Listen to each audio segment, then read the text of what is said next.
So ngayon, pag-usapan natin kung ano nga ba ang concept ng rehabilitation and kung paano ito nakakatulong sa isang PDL.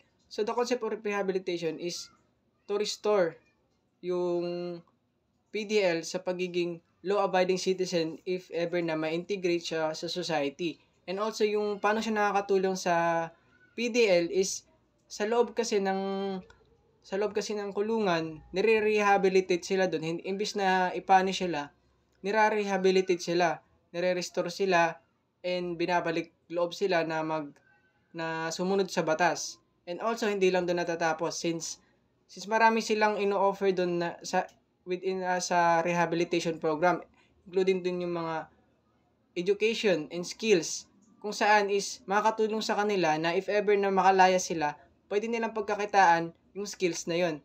And hindi na din sila bumalik sa dati nilang gawain. And yun po yung about sa rehabilitation, the concept and how it helps the PDLs. Thank you po.